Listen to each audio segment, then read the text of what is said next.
Hello बच्चों, S point के channel पर आपका मोस्ट वेलकम। बेटा, आज आप लोगों को हम वर्क एनर्जी एंड पावर जो क्लास 9th का है उसको पढ़ाने जा रहे हैं। ये बहुत आसान चैप्टर है और बड़ा इंटरेस्टिंग चैप्टर। मैकेनिक्स का ये एक इंटरेस्टिंग चैप्टर है और मेरे साथ आप बने रहिए। मैं एक एक न्यूमेरिकल, एक एक कॉन्सेप्शन, थ्योरी सब कुछ आपको बताऊंगा और वन शॉट में मैं आपको हर कुछ इसका कायदे से समझाने की कोशिश करूंगा। ठीक है, तो आज हम लोग क्या पढ़ेंगे? Work energy and power. बेटा, इसमें एक परेशानी जरूर आएगा। अभी हम लोग जो प्रोडक्ट पढ़ रहे हैं वो सारा स्केलर प्रोडक्ट पढ़ रहे हैं, यानी 3 × 5। ठीक है, तुम लोग 15 बता दोगे, लेकिन वेक्टर प्रोडक्ट जो होता है, मैंने कुछ स्केलर और वेक्टर क्वांटिटी इसीलिए आप लोगों को पहले बता चुका हूं कि देखो स्केलर क्या होता है, वेक्टर क्या होता है। स्केलर को हम ऐड कर सकते हैं, आप 3 + 8 बोल दोगे 11 होगा, लेकिन वही हम तुमको कहेंगे 3 न्यूटन और 8 न्यूटन कितना होगा। मैंने आप लोगों को बताया था कि वेक्टर क्वांटिटी को जनरल वे में ऐड नहीं किया जा सकता। उसका एक रूल होता है जो हम लोग 11th में जाकर के ट्रायंगल लॉ, पैरेललोग्राम लॉ पढ़ेंगे और उस ढंग से उसको हम ऐड करेंगे। इसमें प्रोडक्ट आएगा। तो वेक्टर क्वांटिटी का बेटा प्रोडक्ट तुम लोग 11th में पढ़ोगे और वो दो ढंग से प्रोडक्ट होता है। वेक्टर क्वांटिटी का प्रोडक्ट हम लोग एक स्केलर मेथड से करते हैं और एक वेक्टर मेथड से करते हैं। तो ये हम लोग 11th में जाकर के एकदम विस्तार से इसको पढ़ेंगे। जब 11th का lesson motion in plane mechanics में हम लोग पढ़ेंगे तो उसमें वेक्टर, प्रोजेक्टाइल मोशन और सर्कुलर मोशन दिया हुआ है आपके एनसीईआरटी में। ठीक है, अभी हम लोग थोड़ा सा उसको समझने की कोशिश करेंगे और मैं पूरी तरह से आपको समझाने की कोशिश करूंगा जिससे आपका वो कॉन्सेप्शन क्लियर हो जाए। क्योंकि मैं देख चुका हूं कि कई टीचर वो एक छोटी सी चीज न बताने के कारण बच्चों को छोटी सी चीज जो 11th में पढ़ेंगे उसको अगर वो समझा दे तो बच्चा जो है हर परेशानी से दूर हो जाएगा। लेकिन उन चीजों को ना समझा करके वर्क डन के डेफिनेशन में, उसके फार्मूला में बच्चे अक्सर कंफ्यूज रहते हैं। तो मेरा तुम लोगों से बेटा ये अनुरोध है कि तुम लोग वर्क एनर्जी पावर जो पढ़ रहे हो, इस वर्क एनर्जी पावर में मेरे उस बात को मानो और वेक्टरों के स्केलर प्रोडक्ट जिसको हम डॉट प्रोडक्ट कहते हैं, आप केवल इतना समझिए तो आपको वर्क एनर्जी पावर बहुत कायदे से, जो वर्क डन होता है वो बहुत कायदे से आपको समझ में आएगा। तो ठीक है बेटा, आज हम लोग स्टार्ट करने जा रहे हैं वर्क एनर्जी एंड पावर। तो आप मेरे साथ कॉन्सेंट्रेट हो जाइए, पेन और कॉपी के साथ लग जाइए। हम लोग पढ़ेंगे वर्क एनर्जी एंड पावर। तो बेटा हम लोग पढ़ने जा रहे हैं।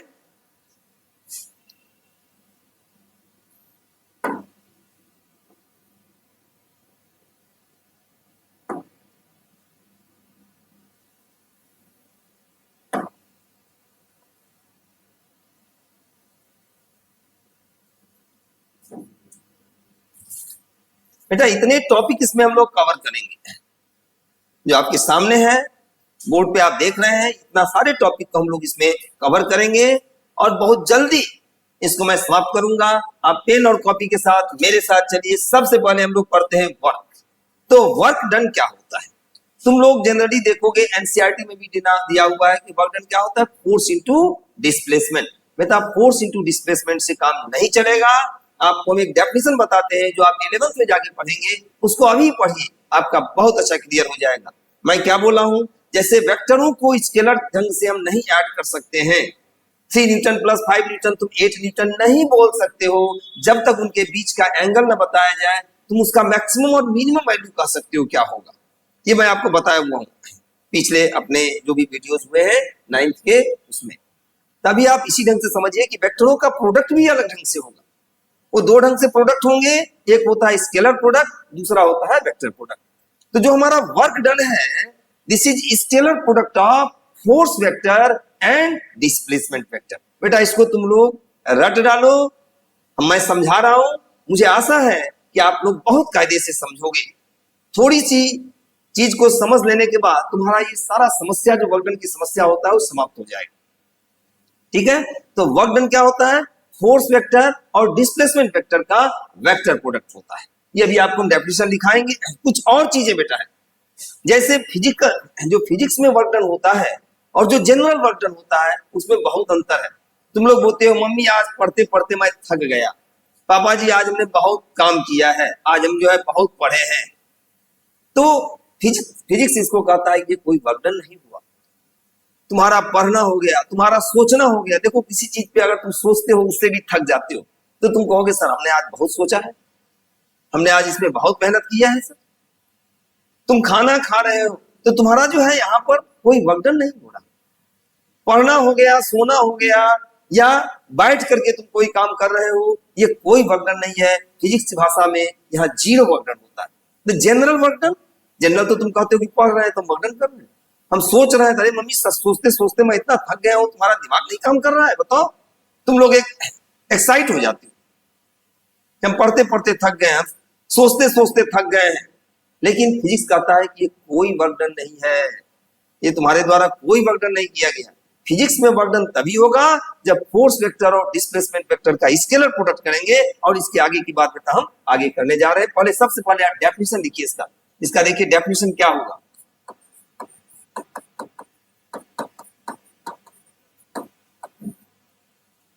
फोर्स वेक्टर यानी स्केलर प्रोडक्ट ऑफ, अभी आपको हम समझा रहे हैं, आप देखिए समझ जाएंगे। स्केलर प्रोडक्ट, वेक्टरों का बेटा दो ढंग से प्रोडक्ट होता है, एक होता है स्केलर प्रोडक्ट, एक होता है वेक्टर प्रोडक्ट। तभी आप इतना समझिए, scalar product of force vector, scalar product of force vector and displacement vector, scalar product of force vector and displacement vector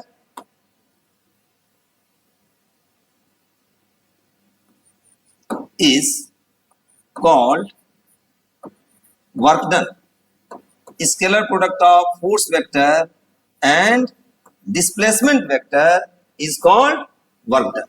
यानी फोर्स वेक्टर और डिस्प्लेसमेंट वेक्टर का स्केलर प्रोडक्ट बेटा वर्क डन होता है। देखिए फोर्स भी वेक्टर है, इसको हम लोग वेक्टर एफ लिखते हैं, और स्केलर प्रोडक्ट को तुम लोग याद रखो ये डॉट से रिप्रेजेंट करते हैं। बेटा 11th में तुम लोग पढ़ोगे स्केलर प्रोडक्ट का दूसरा नाम डॉट प्रोडक्ट भी होता है। ये डॉट जो है ये स्केलर प्रोडक्ट को बताता है, और इसका फार्मूला बेटा आता है एफ यानी वेक्टर एफ यानी फोर्स का मैग्नीट्यूड इंटू डिस्प्लेसमेंट का मैग्नीट्यूड कास थीटा। ये हमारा बेटा वर्क डन होता है। अब आप देखिए, जैसे मान लो ये कोई बॉक्स है, ये कोई बॉक्स है, इसका डिस्प्लेसमेंट इस डायरेक्शन में हो रहा है, और फोर्स इस बॉक्स पर जो लगाया गया वो इस डायरेक्शन में लग रहा है।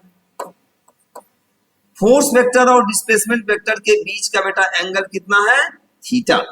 फोर्स वेक्टर और डिस्प्लेसमेंट वेक्टर के बीच का एंगल कितना है? थीटा। तो वर्क डन क्या होता है?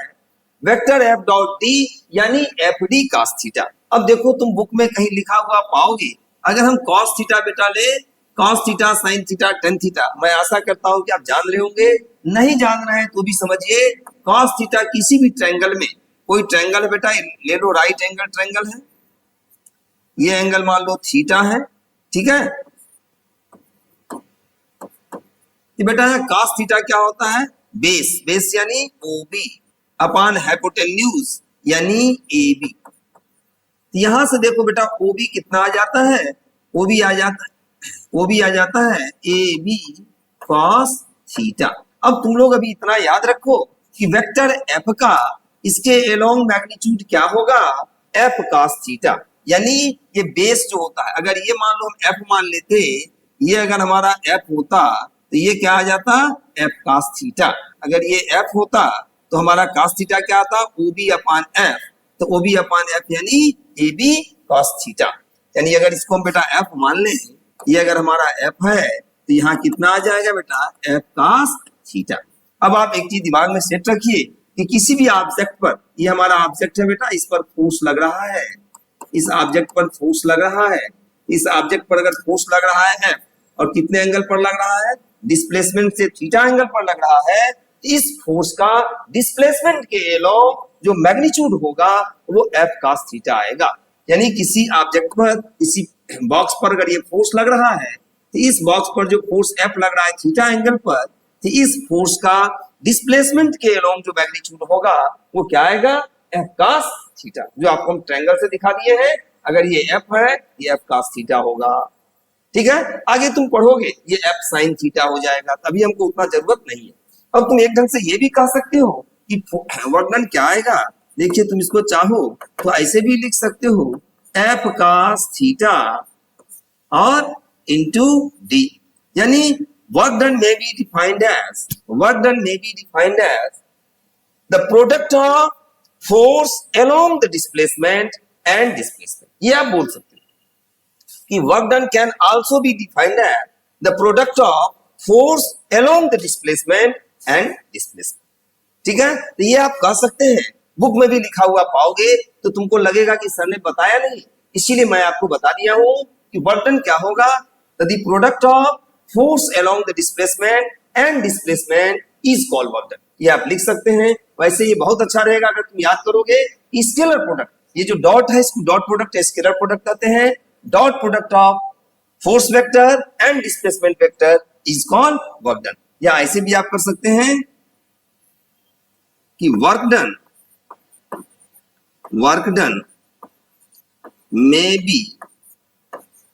may be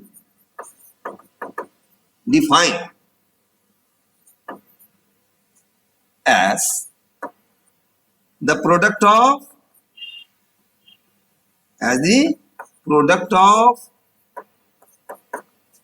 force along the displacement, along the displacement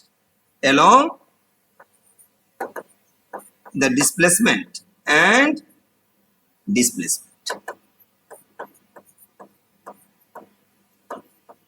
यानी वर्क डन में भी defined as the force along the displacement and displacement. ये हमारा क्या हो गया बेटा, ये वर्क डन हो गया।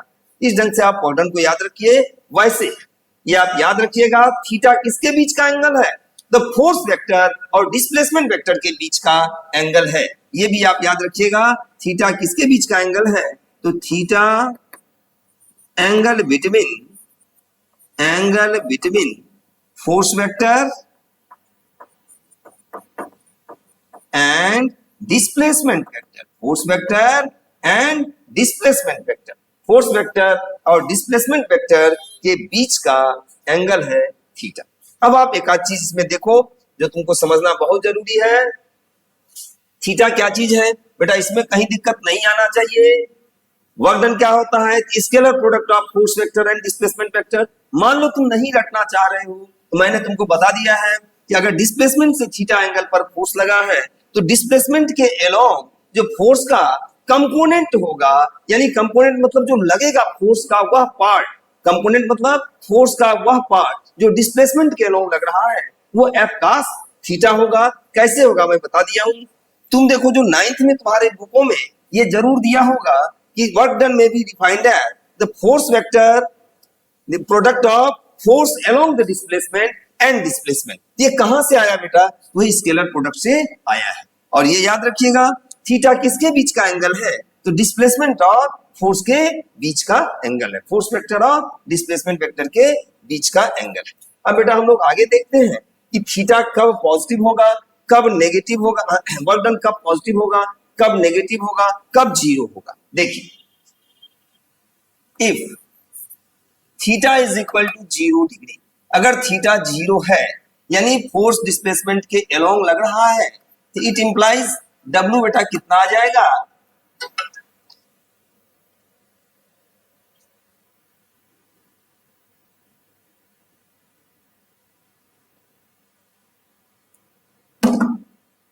W कितना आ जाएगा, तो एफ एस कॉस या एफ डी, जो भी तुम लोग लिखे हो, क्या लिखे हो एक बार हम देख लेते हैं। बेटा यहां हमने डी लिखा है तो हम लोग डी की ही बात करें। यहां हम लोगों ने डी लिखा है तो डी की बात करेंगे, यानी एफ डी कॉस 0 डिग्री, यानी कितना आया, एफ इंटू डी। ये मैक्सिमम वर्क डन होगा। अगर फोर्स डिस्प्लेसमेंट के अलोंग लगेगा तो वर्क डन कितना होगा, एफ इंटू डी, जो कि मैक्सिमम होगा। क्यों, क्योंकि cos 0 का वैल्यू कितना होता है, 1। मैं लिख दे रहा हूं, cos 0 का वैल्यू कितना होता है, 1। तो हमारा वर्कडन कितना हो जाएगा F इंटू डी। और cos थीटा का मैक्सिमम वैल्यू भी +1 ही होता है, मिनिमम -1 होता है, मैक्सिमम +1 होता है। याद रखना कि cos theta lying between -1 to +1। तुम लोग पढ़ोगे sin थीटा cos थीटा, इतना आप याद रखिए कि जब भी फोर्स डिस्प्लेसमेंट के अलोंग लगेगा, यानी फोर्स वेक्टर और डिस्प्लेसमेंट के बीच का एंगल 0 होगा, तो वर्कडन आ जाएगा एफ डी cos 0 यानी F इंटू डी, जो कि मैक्सिमम वर्कडन है। अब नेक्स्ट केस देखिए, if theta is equal to 90 degree है, थीटा कितना है बेटा 90 डिग्री, तो वर्कडन कितना आ जाएगा एफ डी cos 90, और cos 90 बेटा कितना होता है 0 होता है, तो एफ डी इंटू 0 यानी वर्कडन 0 हो गया। इसका मतलब क्या हुआ, कोई कुली है यानी वर्कडन बाय कुली क्या होगा 0। एग्जांपल देखिए आप, इसका एग्जांपल वर्क डन बाय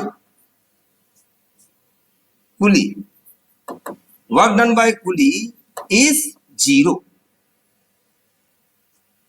कुली के द्वारा जो वर्क डन होगा वो 0 होगा।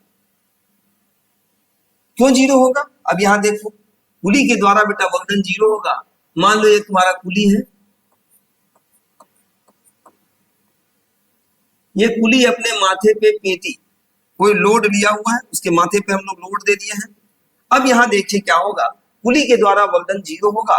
क्यों 0 होगा, कुली का बेटा डिस्प्लेसमेंट तो इस डायरेक्शन में हो रहा है, प्लेटफॉर्म पे चल रहा है, और ये याद रखना हॉरिजॉन्टल प्लेटफॉर्म पर, ऐसा नहीं सीढ़ी पे चलेगा तो वर्कडन होगा। Work done by coolie in horizontal platform 0 होगा, work done by coolie in horizontal platform 0 होगा, क्योंकि डिस्प्लेसमेंट इधर लग रहा है। अब देखो इस पेटी पे क्या लग रहा है बेटा, पेटी पर ग्रेविटी के द्वारा जो फोर्स लगेगा वो इधर लगेगा, mg इधर लगेगा। अब कुली जो लगाएगा रिएक्शन फोर्स इधर लगेगा, कुली के द्वारा जो फोर्स F लग रहा है वो इधर लग रहा है, तो कुली के द्वारा फोर्स इधर है, डिस्प्लेसमेंट इधर है।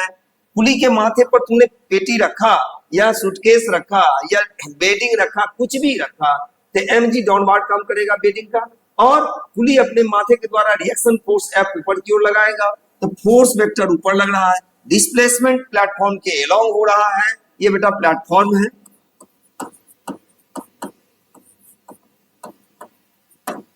हॉरिजॉन्टल सरफेस भी ले सकते हो, तो work done by coolie on platform या हॉरिजॉन्टल सरफेस 0 होगा, क्योंकि यहां पर क्या आ गया एफ डी cos 90 डिग्री, तो वर्क डन बाय कुली 0 होगा। और भी समझ सकते हो बेटा, आगे तुम लोग पढ़ोगे। सर्कुलर मोशन में सेंट्रीपेटल फोर्स होता है जो सर्कल के सेंटर की ओर लगता है, सेंटर की ओर लगता है, और सेंट्रीपेटल फोर्स और डिस्प्लेसमेंट के बीच का एंगल बेटा 90 डिग्री होता है, क्योंकि डिस्प्लेसमेंट क्या होता है हम इसको नहीं बताना चाह रहे, तुम लोग सुन लो मेरे मुंह से। जो सर्कुलर मोशन होता है, डिस्प्लेसमेंट वेक्टर हमेशा सर्कल के बाद टेंजेंट होता है, और सेंट्रीपेटल फोर्स किधर होता है सेंटर की ओर। तो वहां फोर्स वेक्टर और डिस्प्लेसमेंट वेक्टर के बीच का एंगल बेटा 90 डिग्री होता है, तो work done bye centripetal force 0 होगा। यानी जितने प्लैनेटरी मोशन है, सैटेलाइट का मोशन है, उस पर जो लगने वाला सेंट्रीपेटल फोर्स यानी ग्रेविटेशनल फोर्स होता है, उसके द्वारा वर्क डन 0 होता है। यानी work done by the gravitational force या सेंट्रीपेटल फोर्स ऑन सैटेलाइट या on planet in circular motion is 0, ये भी याद रखिएगा। नेक्स्ट देखिए बेटा,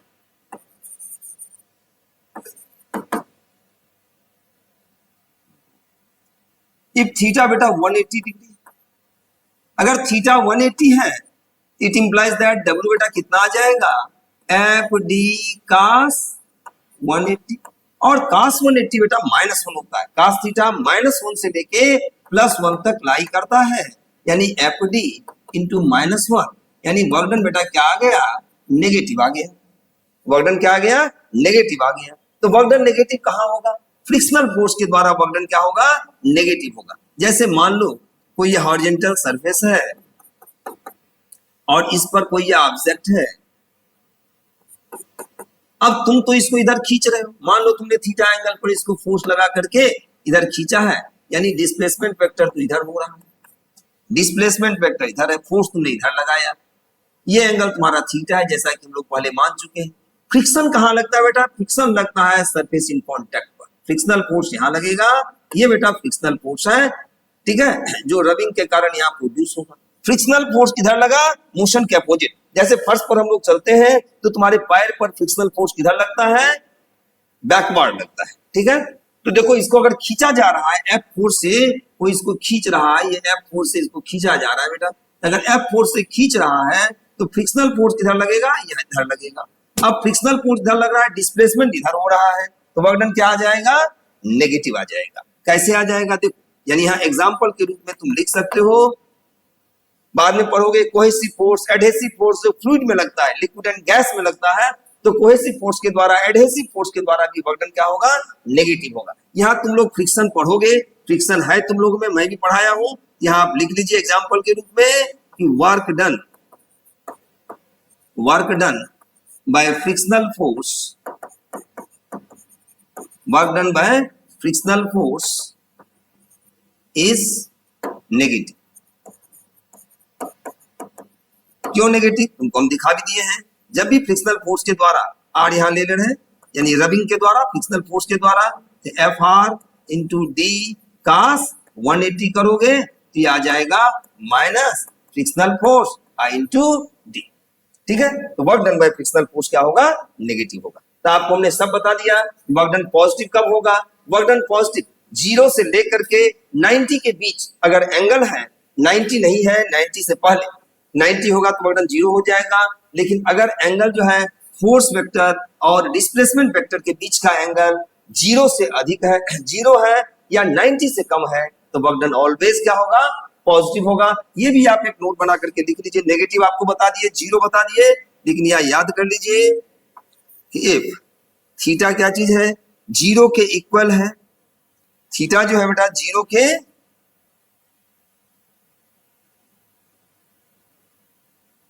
थीटा जो हमारा है ये 0 के इक्वल है या उससे अधिक है और 90 से कम है, इस साइन को क्या बोलते हैं, थीटा 0 के इक्वल या उससे अधिक और 90 से कम है, तो कास 0 से लेके 90 के पहले तक क्या होता है, पॉजिटिव होता है। तो क्या लिखोगे, it implies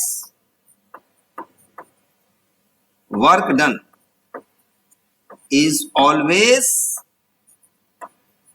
positive, work done is always positive. ये आप याद रखिएगा, थीटा 0 के इक्वल या उससे अधिक और 90 से कम है, 0 के इक्वल या उससे अधिक और 90 से कम है, तो वर्क डन हमारा क्या रहेगा, पॉजिटिव होगा।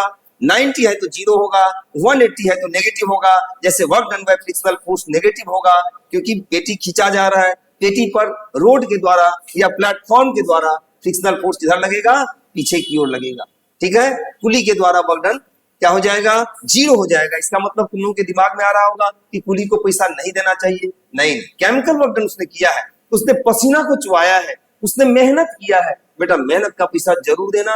ऐसा नहीं है कि कुली से जो है सामान उठवा लिए और तुम बोल दो भैया हम तो फिजिक्स पढ़े हैं, हमको तो मिश्रा सर ने, राजेश मिश्रा सर ने हमको फिजिक्स पढ़ाया, उन्होंने तो बोला था कि वर्क डन 0 है तुम्हारे द्वारा। ऐसा कुछ नहीं है, तुमको पैसा देना पड़ेगा क्योंकि वहां वर्क डन 0 हुआ है, लेकिन उसने केमिकल वर्क डन किया है, पसीना बहाया है, तो उसके मेहनत का तुमको चार्ज देना पड़ेगा। तो जनरल वर्क डन और फिजिक्स के वर्क डन में बेटा अंतर होता है, जो आपको मैंने बता दिया है। यूनिट ऑफ वर्क डन आप देख लीजिए,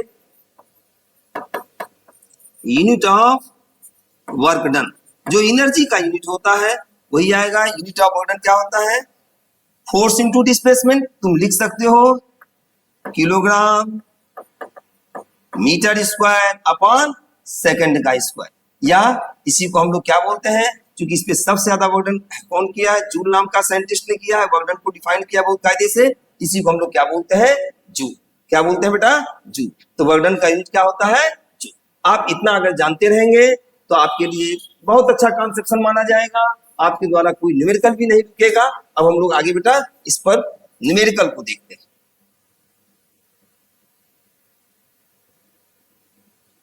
देखिए numerical, a boy pushes a book by applying a force of 20 Newton. कह रहा है a boy pushes a book by applying a force of 20 Newton. Find the work done by this force as the book is displaced through 2 meter along the path. यहां देखिए, ये हमारा बेटा path, ये हमारा पाथ है। A boy pushes the book.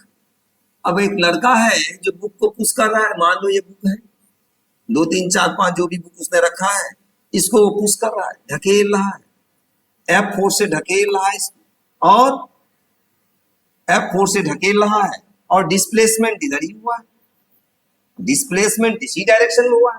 A boy pushes a book applying a force of 20 Newton, find the work done. यहां देखो फोर्स वेक्टर और डिस्प्लेसमेंट वेक्टर के बीच का एंगल बेटा कितना आया, 0 डिग्री। तो तुम सीधे लिख दोगे कि एफ डी cos 0 डिग्री, यानी एफ बेटा कितना है 20 न्यूटन, और डी कितना आया है 2 मीटर, cos 0 तुम लोग को बता चुके हैं 1, तो कितना आ गया 40 जूल। बच्चे के द्वारा बेटा वर्क डन कितना हुआ 40 जूल, क्योंकि पुश किया है, ढकेल दिया है, और डिस्प्लेसमेंट 2 मीटर हुआ है, उसी पाथ पर एलोंग हुआ है, बोल रहा है क्वेश्चन में।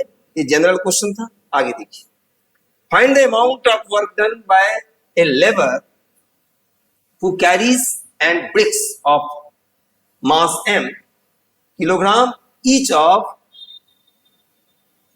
of roof of a house h metre high by climbing a ladder. एक लैडर के द्वारा h मीटर हाई चढ़ा दे रहा है, m किलोग्राम मास को चढ़ा रहा है, कहा find the amount of work done by the labour. अब यहां देखो m मास को सीढ़ी के द्वारा चढ़ा रहा है, ये हमारा m मास है बेटा, m मास को सीढ़ी के द्वारा चढ़ा रहा है, कितना हाइट चढ़ा दे रहा है, इसको जो है वो यहां पर लेकर के चला जा रहा है,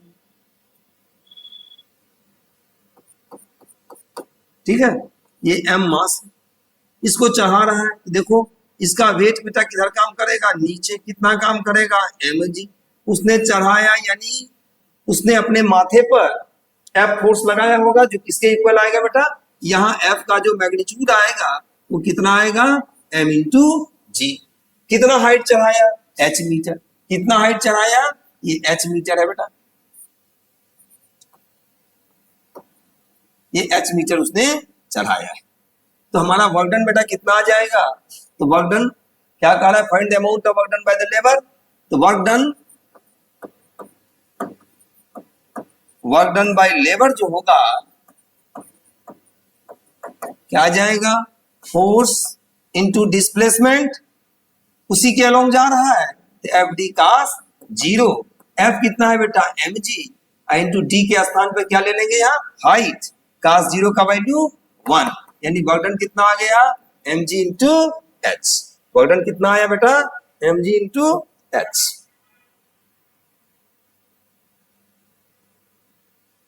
ये जनरल क्वेश्चन था। अब बेटा हम लोग नेक्स्ट देखते हैं। अब आप नेक्स्ट देखिए, अच्छा क्वेश्चन है, आपको हम पहले ही बता चुके हैं एफ डी cos थीटा। अब तुम्हारे लिए देखो ये प्रॉब्लम एकदम आसान हो गया, इस ढंग के प्रॉब्लम को करने में आपको थोड़ा सा भी दिक्कत नहीं आएगा। यहाँ देखिए, find the work done in the following situation. अब इस सिचुएशन में तुमको बेटा वर्क डन पूछ रहा है।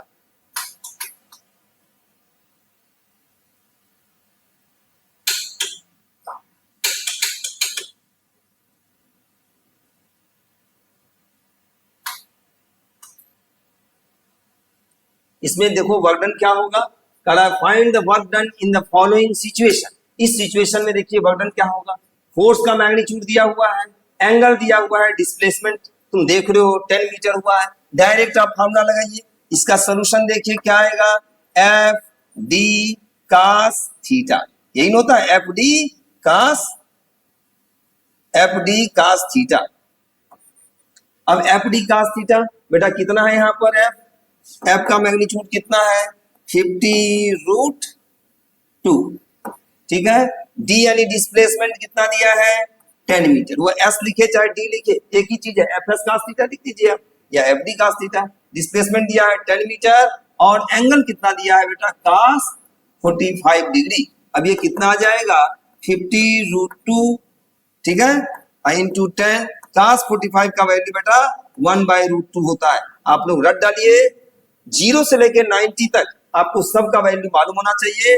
cos 45 1/√2 होता है, काट दीजिए इसको, कितना आ गया 500 जूल। कभी होगा तो आपको थोड़ा बहुत मैथ हम बता देंगे जो फिजिक्स में यूज होता है। 0 से लेकर 90 तक आपको सब का वैल्यू मालूम होना चाहिए, cos थीटा, sin थीटा और tan थीटा का। अब 3 मालूम हो जाएगा तो tan theta 1/cot theta, cot theta निकाल लोगे, sec theta 1/cos theta, cosec theta 1/sin theta, वो भी निकल जाएगा। ठीक है, तो आपको 0 से 90 तक मालूम वैल्यू मालूम होना चाहिए। ये वर्क डन हमारा कितना आ गया बेटा, 500 जूल। ठीक है, अब हम लोग बेटा नेक्स्ट चलते हैं। नेक्स्ट देखिए क्या चीज है, अब है एनर्जी। तो वर्क डन आपको हम बता दिए, scalar product of force vector है डिस्प्लेसमेंट वेक्टर। आगे आपको हमने बताया है कि force along the displacement and displacement, इन दोनों का जो प्रोडक्ट होगा वो वर्क डन होगा, और वर्क डन पे हमने क्वेश्चन किया। अब हम लोग एनर्जी को देखते हैं। बेटा एनर्जी क्या चीज है, ability to do work is called energy. आप लिख लीजिए इस डेफिनेशन को, ability to do work, ability to do work, बहुत छोटा सा definition, ability to do work is called energy. Ability to do work is called energy. कार्य करने की जो क्षमता है, एबिलिटी टू डू वर्क, कार्य करने की जो क्षमता है वही एनर्जी है। लोग कहते नहीं है अरे इसके पास एनर्जी नहीं है यार, इससे क्या बात करना है, कुछ कर ही नहीं पाएगा, किसी काम को बड़ा धीरे धीरे कर रहा है, तो उसमें कार्य करने की बेटा क्षमता कम है, समझ गए, उसके पास एनर्जी कम है। देखते होंगे कुछ लोग खाते ज्यादा हैं, काम बहुत कम करते हैं। 4 आलू का पराठा खा लिए, 1 घंटा पढ़े या 1 घंटा कोई काम किए, अरे मम्मी थक गए। तो बेटा ये चीज नहीं होना चाहिए। आप जिस ढंग से ले रहे हो एनर्जी, उससे ज्यादा वर्क करो ना, उससे ज्यादा वर्क करो। तो ability to do work is called energy. अभी हम लोगों को क्या करना चाहिए, अभी जो हमारे स्टूडेंट क्लास 9th के हैं, वो अगर अभी एनर्जी के साथ अपनी क्षमता को बढ़ा करके, यानी आप खाइए, आपके खाने में कहीं कंजूसी नहीं है, लेकिन पढ़ने में कंजूसी बेटा मत करो। पढ़ो, तुम खाओ जितना खाना है, लेकिन इस वक्त से अगर तुम पढ़ने की कोशिश करोगे कि हम ज्यादा से ज्यादा जो है अपने एनर्जी को किसमें लगाएं, पढ़ाई में लगाएं, तो तुम देखोगे 10th करते करते तुम्हारे पास बहुत अच्छा कंसेप्शन हो जाएगा, 10th का भी रिजल्ट अच्छा जाएगा, और आगे तुम बेटा सेलेक्ट भी होगे कंपटीशन में। तो मेरा तुम लोगों से यही अनुरोध है और यही तुम लोग के लिए सजेशन है कि अभी तुम लोग अपनी सारी एनर्जी को जो है पढ़ने की ओर लगाओ, उसको एक कंसंट्रेशन दो, उसको कंसंट्रेट करो अपनी एनर्जी को, जिससे तुम्हारा क्या होगा बेटा, विकास होगा और अच्छे ढंग से तुमको समझ में आएगा। The ability to do work is called energy. हमारा एनर्जी क्या है, तो कार्य करने की जो बेटा क्षमता होता है वही हमारा एनर्जी होता है। और एनर्जी का यूनिट क्या आएगा, यूनिट ऑफ, एकदम छोटा सा डेफिनेशन आपको लिखा दिए हैं,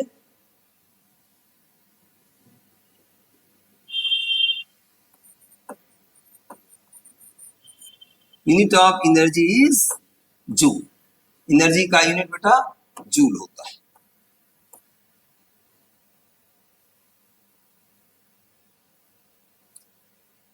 कभी कभी मेगा जूल भी आ जाता है, तो 10 पावर 6 जूल, ये आप याद रखिएगा। अगर कहीं मेगा जूल में बोल रहा है तो 10 पावर 6 जूल कर लेना, ये हमारा एनर्जी का यूनिट है। अब एनर्जी बेटा कई ढंग से होते हैं, काइनेटिक एनर्जी, मैकेनिक्स में खास करके हम लोग 2 प्रकार की एनर्जी की बात करेंगे, एक काइनेटिक एनर्जी की बात करेंगे और एक पोटेंशियल एनर्जी की बात करेंगे। काइनेटिक एनर्जी क्या होता है, वह वर्क डन जो ऑब्जेक्ट को मोशन में करा दे, वह वर्क डन जो ऑब्जेक्ट को मोशन में करा दे, यानी object comes in motion, that is kinetic energy. वह वर्क डन जो ऑब्जेक्ट को एक विशेष स्थिति में पहुंचा दे, पोटेंशियल एनर्जी। तो आप देखिए आगे, ये तो एनर्जी रहा, ability to do work is called energy. अब नेक्स्ट देखिए काइनेटिक एनर्जी। आप कह सकते हो वह वर्क डन, मैं क्या बोला, वह वर्क डन जो ऑब्जेक्ट को मोशन करा दे। ऑब्जेक्ट अगर मोशन में है, तुम कहते हो इसके पास काइनेटिक एनर्जी। जब तक मोशन में नहीं है ऑब्जेक्ट के पास, उसकी विशेष स्थिति के कारण, उसके कॉन्फ़िगरेशन के कारण जो एनर्जी होता है वो पोटेंशियल होता है। यानी तुम कह सकते हो energy possessed by body due to virtue of its motion is called kinetic energy. देखिए आप इसका definition, energy possessed by body, energy possessed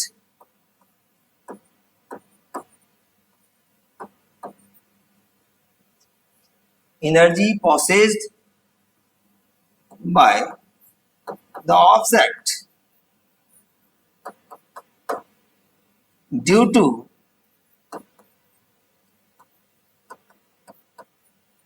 due to virtue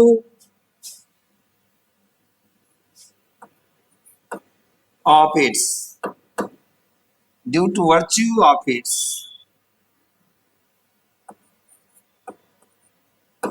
motion is known as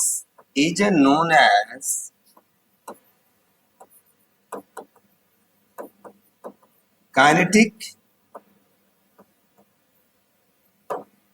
energy possessed by the object due to virtue of its motion is known as kinetic energy. किसी object में जो motion के कारण energy होता है वो kinetic है। तो बेटा मोशन में कोई चीज आएगा तो बिना वर्क डन के कैसे आएगा?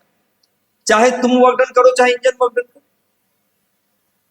तुम चल रहे हो तो तुम खुद से जो है वर्क डन किए हो जिससे तुम्हारे पास काइनेटिक एनर्जी आया।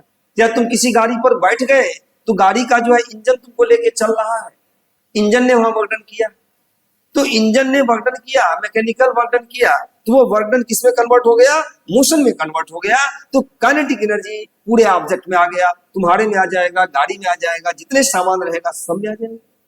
Energy possessed by the object due to virtue of its motion, that is called kinetic energy. चाहे आप खुद से चलिए चाहे किसी गाड़ी में बैठ के चलिए, आपके पास काइनेटिक एनर्जी हो जाएगा। जितने सामान रहेंगे गाड़ी में सब में काइनेटिक एनर्जी आ जाएगा, क्योंकि सारे ऑब्जेक्ट ने किसको एक्वायर कर लिया है?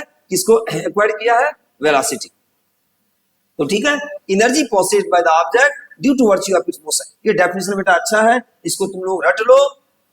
आगे हम लोग चलते हैं, एक्सप्रेशन देखते हैं काइनेटिक एनर्जी का। बेटा एक्सप्रेशन, ये देखिए एक्सप्रेशन फॉर काइनेटिक एनर्जी। मैं क्या बोला हूं? वह वर्क डन जो मोशन में करा दे वो क्या हो जाएगा? Kinetic energy. अब देखिए W इज इक्वल टू, तुम लोग बेटा क्या लिखते हो? W इज इक्वल टू तुम लोग एफ डी या एफ एस, यही ना लिखते हो? एफ डी कास थीटा, यानी W is equal to F D cos theta. अगर फोर्स वेक्टर और डिस्प्लेसमेंट वेक्टर सेम डायरेक्शन में है, हम लोग यहाँ क्या ले लेते हैं बेटा? F D cos zero. मान लो कोई ऑब्जेक्ट है, मान लो ये कोई ऑब्जेक्ट है, इसको तुमने क्या कर दिया? खींच दिया है। ये ऑब्जेक्ट क्या हुआ है? इस ऑब्जेक्ट का इधर डिस्प्लेसमेंट भी हो गया, इसके लो ऑब्जेक्ट का डिस्प्लेसमेंट है, और तुमने फोर्स भी इसी डायरेक्शन में इसमें लगाया है। तो ऑब्जेक्ट का जिधर डिस्प्लेसमेंट हो रहा है उसी डायरेक्शन में ऑब्जेक्ट में क्या लगा है? फोर्स भी लगा। अब बेटा यहाँ क्या आ जाएगा? W is equal to F D cos zero. F को क्या लिख दोगे? मान लो इसका मास हम m मान लेते हैं, और फोर्स लगाने के कारण इसमें क्या आ जाएगा? एक्सेलरेशन प्रोड्यूस हो जाएगा। हम लोग न्यूटन्स लॉज ऑफ मोशन में पढ़ चुके हैं, force is equal to, force vector क्या होगा? Mass into acceleration vector. यहाँ स्केलर फॉर्म में लिखेंगे। फोर्स को क्या लिखोगे बेटा? m into A. D displacement cos zero कितना हो गया? 1। तो यहाँ पर कितना आ गया बेटा? m इंटू ए, या a इंटू डी लिख दो। तुम्हारा अगर इच्छा कर रहा है कि हम सर डी नहीं लिखना चाह रहे हैं तो चलो अच्छा रहेगा, डी को हम लोग क्या लिख देंगे बेटा?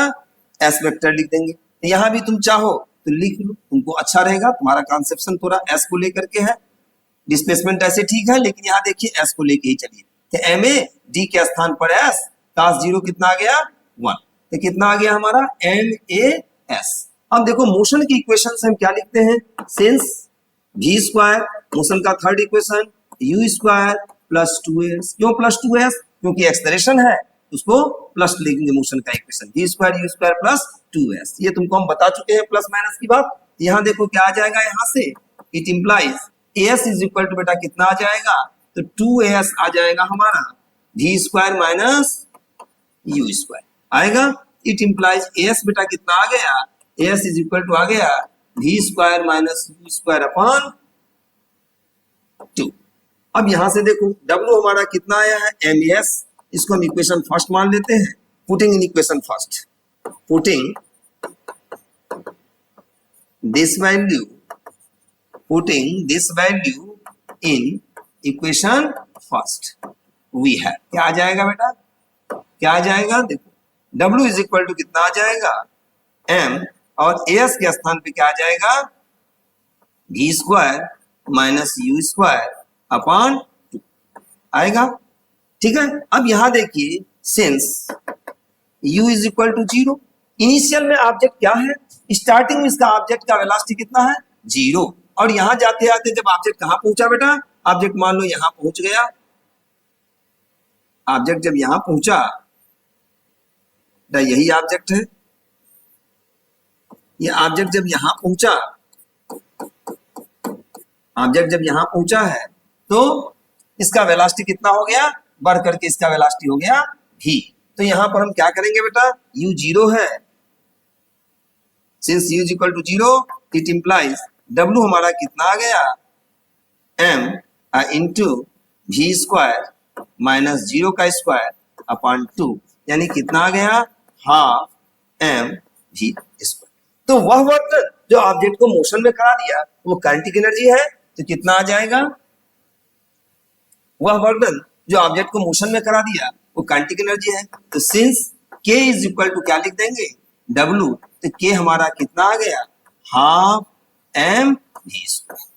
यही काइनेटिक एनर्जी का फॉर्मूला होता है, 1/2 into m into v square. यहाँ पर हमने इनिशियल वेलोसिटी 0 लिया है, वह वर्क डन जो ऑब्जेक्ट को मोशन में करा दी, यानी ऑब्जेक्ट शुरू में क्या था, स्टेशनरी था, तुमने u 0 लिया, मोशन में करा दिया और v वेलोसिटी ऑब्जेक्ट ने एक्वायर कर लिया, तो ऑब्जेक्ट का वेलोसिटी अंत में क्या हो गया v, उसमें काइनेटिक एनर्जी क्या आया, half m v square.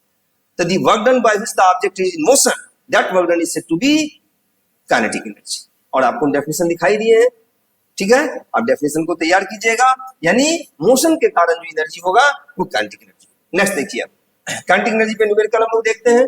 A van of mass 200 kilogram sterling at 10 metre per second, calculate the kinetic energy if its speed increases to 20 metre per second, by how much amount does its kinetic energy is increases.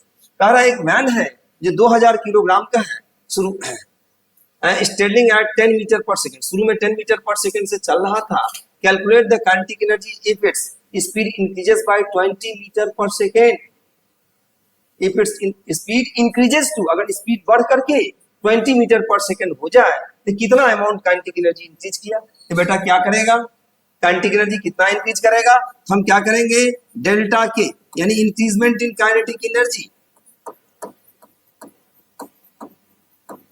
Increment in kinetic energy, kinetic energy में increment कितना आया, तो delta K, that is K F minus K आई कर देंगे, final kinetic energy minus initial kinetic energy. बेटा final कितना आएगा, half M V F square minus half M V I square.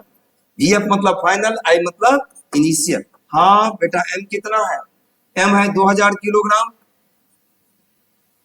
V F कितना है तो 20 मीटर स्क्वायर हो गया, माइनस हाफ 2000 इंटू वी आई कितना है 10 मीटर पर सेकेंड है, तो 10 का स्क्वायर कीजिए, यहां से हमारा बेटा कितना आ गया, हाफ इंटू 2000, ये कॉमन ले लेंगे, 20 का स्क्वायर अब माइनस 10 का स्क्वायर, तो कितना आ जाएगा, हाफ इंटू 2000 इंटू 20 की स्क्वायर 400 अब माइनस 10 की स्क्वायर 100, तो बेटा कितना आ जाएगा, इसको काट दीजिए आप, ये 1000 हो जाएगा, यानी ये हमारा आ गया, ये आ गया कितना बेटा 1000 इंटू 300, यानी कितना आ गया, ये 3 इंटू 10 पावर 5 जूल।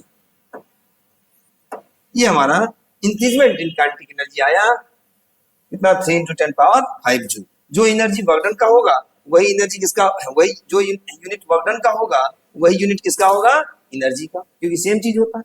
अब आगे दे रहा है relationship between kinetic energy and linear momentum. देखिए बेटा क्या होता है, काइनेटिक एनर्जी को हम लोग क्या लिखते हैं, हाफ एम वी स्क्वायर, ठीक है, ये काइनेटिक एनर्जी है। अब अगर एक एम से हम ऊपर भी मल्टीप्लाई कर दें और एक एम से नीचे मल्टीप्लाई कर दें तो बेटा कोई फर्क नहीं पड़ेगा। एक एम से हमने नीचे मल्टीप्लाई किया तो एम, ऊपर किए तो एम स्क्वायर वी स्क्वायर, जिसको एम वी स्क्वायर लिख देंगे। बेटा एम इंटू वी तुम लोग को न्यूटन्स लॉ में हमने पढ़ा चुका है कि क्या होता है बेटा, तुम पढ़े होगे मोमेंटम, लीनियर मोमेंटम। तो कितना आ गया हमारा, P square by M. It implies, हम लिख सकते हैं कि P square is equal to 2m K, ये काइनेटिक एनर्जी और लीनियर मोमेंटम का बेटा रिलेशन है। काइनेटिक एनर्जी और लीनियर मोमेंटम का रिलेशन।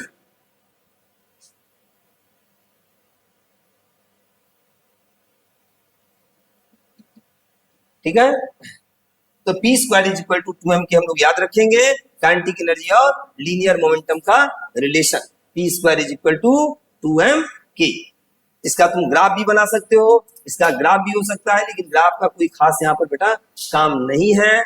पैराबोलिक बात होगा, पैराबोला ग्राफ बनेगा। अभी तुम लोग पैराबोला नहीं जान रहे, इसलिए ग्राफ की ओर नहीं जा रहे। आगे देखते हैं बेटा इस पर question. If the linear momentum of a body is increases by 50%, then calculate the how much the kinetic energy of that body is increases।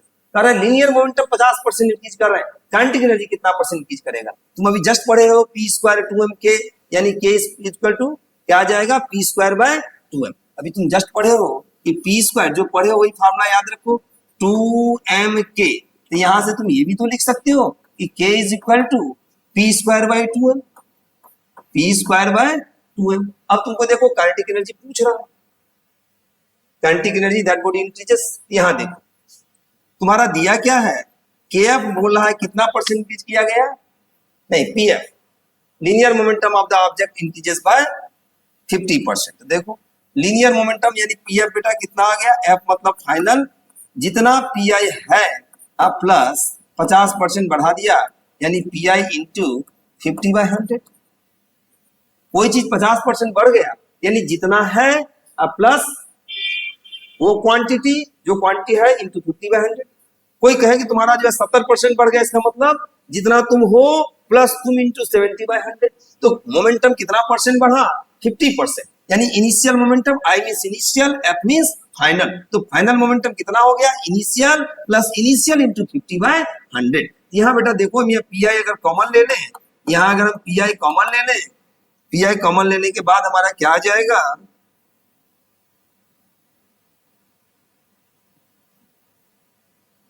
अगर हम पीआई कॉमन ले लें हम लिख सकते हैं 1 प्लस 50/100, 1 प्लस 50/100। ठीक है, ये तुम लिख सकते हो। अब यहां से देखो it implies PF upon pi, PF upon pi, ये हमारा कितना आ गया, 1 प्लस 50/100, 1 प्लस 50/100। ठीक है, अब देखिए आपको क्या कह रहा है, काइनेटिक एनर्जी में इंक्रीजमेंट पूछ रहा है, तो क्या आ जाएगा, के एफ हम लिख सकते हैं, के कितना है हमारा, के है पी स्क्वायर बाय 2m, के है P square by 2m। It implies अगर हम लिख दें कि के एफ अपान के आई कितना होगा, तो देखो के एफ अपान के आई कितना आएगा, P F square upon 2m upon P I square upon 2m। देखो मास तो कांस्टेंट रहता है बेटा, तो कट गया, तो कितना आ गया ये हमारा, P F upon P I का whole square, P F square upon P I square, यानी P F upon P I का होल स्क्वायर। बहुत अच्छा क्वेश्चन है ये, इस टाइप के क्वेश्चन कंपटीशन में भी आते हैं। तो देखो हमारा के एफ अपान के आई क्या आ गया, P F upon P I का होल स्क्वायर। अब पी एफ अपान पी आई हमारा बेटा कितना है, इसको तुम ये भी लिख सकते हो 150, डायरेक्ट इसको कर दो, कितना है 100, 100 प्लस 50 हो जाएगा, यानी 150/100 रहने दो। अब यहाँ हम लिख देंगे कि हमारा के एफ अपान के आई, के एफ अपान के आई कितना आ गया, P F upon P I का होल स्क्वायर, यानी 150/100 का होल स्क्वायर, यानी एक जीरो तो कट गया, यानी 50 स्क्वायर अपान 10 का स्क्वायर आया। ठीक है, ये कितना आ गया, 50 स्क्वायर, 15 का स्क्वायर कितना हो जाएगा, 15 का स्क्वायर आ जाएगा 225 और 10 का स्क्वायर 100। ठीक है, अब यहां से देखो के एफ अपान के आई, ये हमारा कितना आया, के एफ अपान के आई आ गया 225 अपान 100।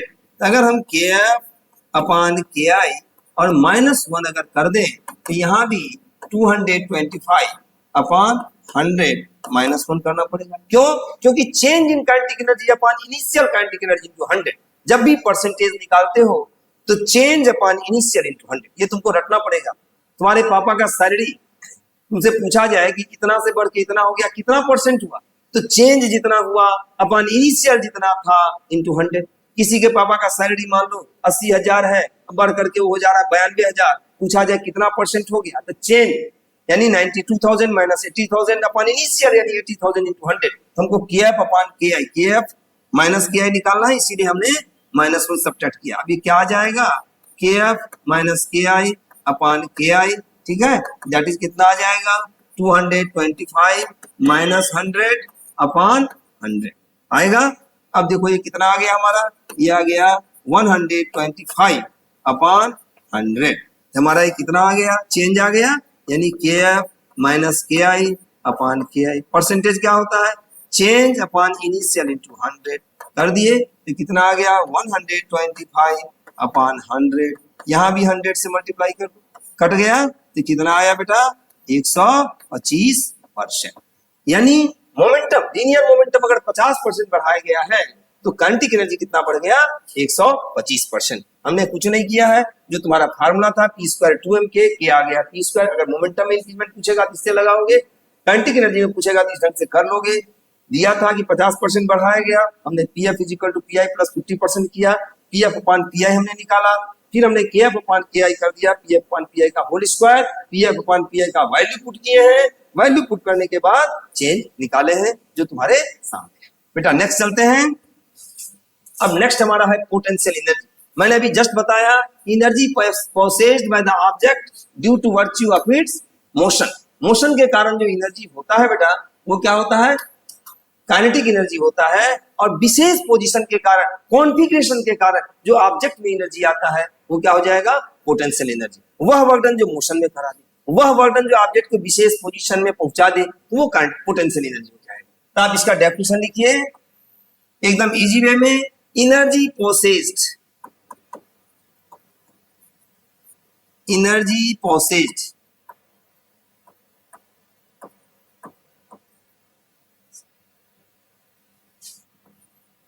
by the object,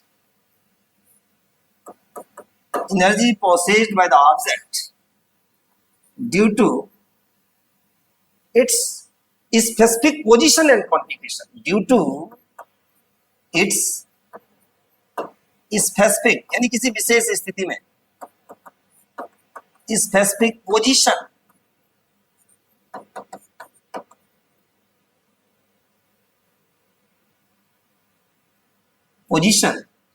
and configuration,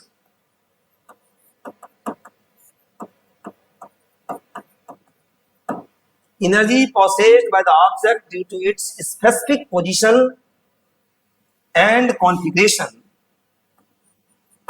is known as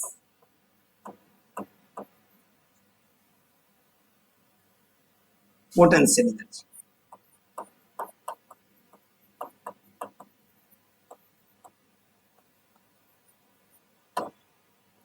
किसी ऑब्जेक्ट में उसके विशेष पोजीशन और कॉन्फ़िगरेशन के कारण जो एनर्जी होता है वो पोटेंशियल एनर्जी होता है। तो रिफरेंस फ्रेम से जितना हाइट बढ़ेगा पोटेंशियल एनर्जी बेटा क्या होगा उसका बढ़ेगा।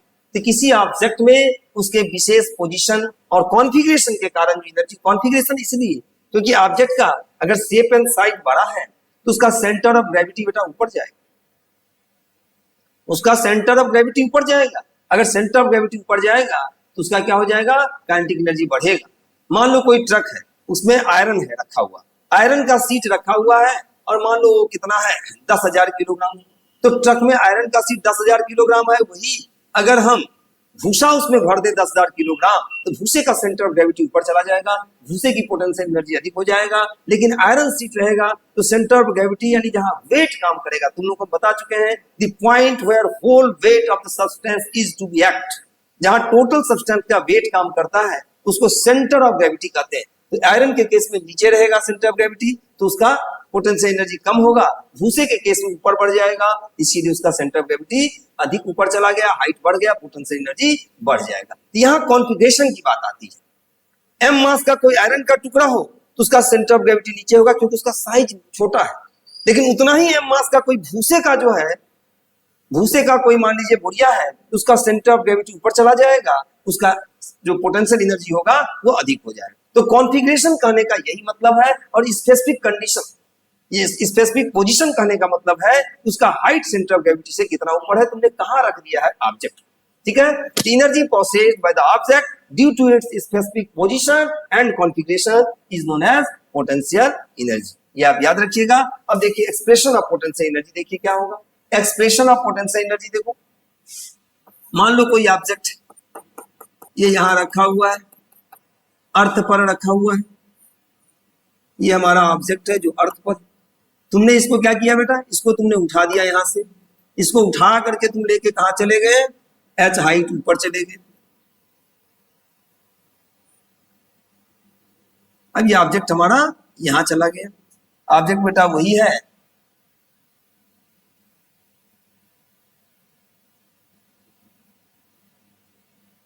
ऑब्जेक्ट हमारा यहां चला गया।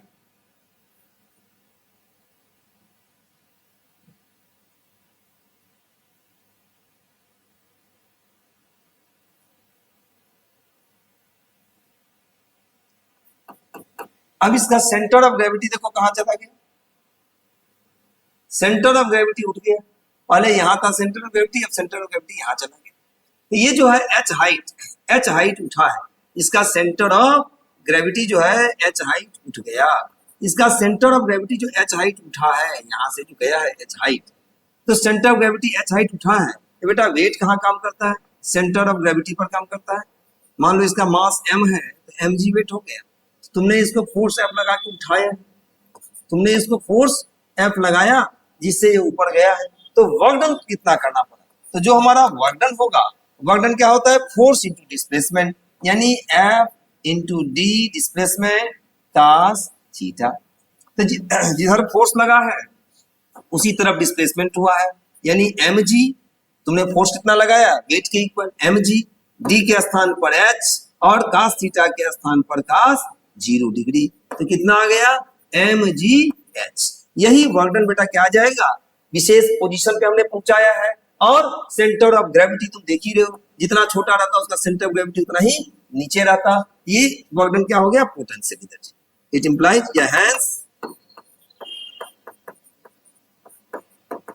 पोटेंशियल एनर्जी जो होगा ऑब्जेक्ट का, ये पोटेंशियल एनर्जी कितना आ जाएगा, mgh। ठीक है, यही हमारा ग्रेविटेशनल पोटेंशियल एनर्जी भी होता है और यही हमारा पोटेंशियल एनर्जी भी होता है। ठीक है, पोटेंशियल एनर्जी जब पूछा जाएगा तो वह वर्क डन जो ऑब्जेक्ट को विशेष पोजीशन में पहुंचा दे, that is potential energy. Object का यहाँ मास हमने m माना है, ऑब्जेक्ट का मास m है। अब बेटा हम लोग नेक्स्ट चलते हैं आगे, देखिए इस पे क्या क्वेश्चन है। A man of 10 kilogram jumps up to a height of 1.2 meter. What is the potential energy at the highest point? देखो कोई मैन पृथ्वी पर है, उसकी पोटेंशियल एनर्जी रेफरेंस फ्रेम अगर यहाँ है कम है, जैसे उछल जाएगा उसकी पोटेंशियल एनर्जी बेटा क्या हो जाएगा, बढ़ जाएगा। जो वर्क डन करेगा वो उसमें एक्स्ट्रा पोटेंशियल एनर्जी के रूप में स्टोर हो जाएगा। तो अर्थ है तो रेफरेंस फ्रेम, हम लोग रेफरेंस फ्रेम पर 0 मान के चलेंगे, एच हाइट लेते हैं अर्थ से ही। ए मैन ऑफ 10 किलो, उसका मास कितना है, देखो पोटेंशियल एनर्जी कितना आ जाएगा, mg इंटू एच। m कितना है 10, g का वैल्यू 9.8, अगर 10 दिया रहेगा आप 10 दीजिएगा, कितना हाइट उठा है 1.2 मीटर, तो कितना आ गया बेटा, अब ये कितना आ जाएगा, यानी 98 इंटू 12। अब ये जितना है आप कर लीजिए,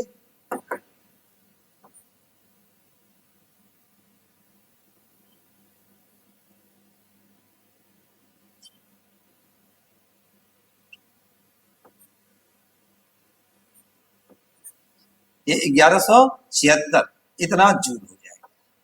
अब ये कैलकुलेशन आप कर लीजिएगा, 98 में 90 बेटा 98 में 12 का मल्टीप्लाई करो,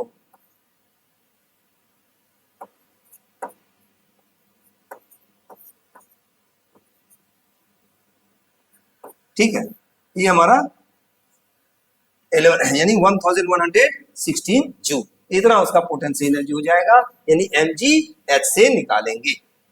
समझ में आ गया होगा। अब लोग बेटा आगे चलते हैं। वर्क एनर्जी थ्योरम बहुत इंपॉर्टेंट है। जो हम लोग वर्क डन करते हैं वही वर्क डन ऑब्जेक्ट के काइनेटिक एनर्जी को बढ़ा देता है। अभी देखो काइनेटिक एनर्जी में हमने क्या कहा था कि वह वर्क डन जो ऑब्जेक्ट को मोशन में करा दे, जो ऑब्जेक्ट को मोशन में कराएगा वह वर्क डन उसमें काइनेटिक एनर्जी के रूप में स्टोर हो जाएगा।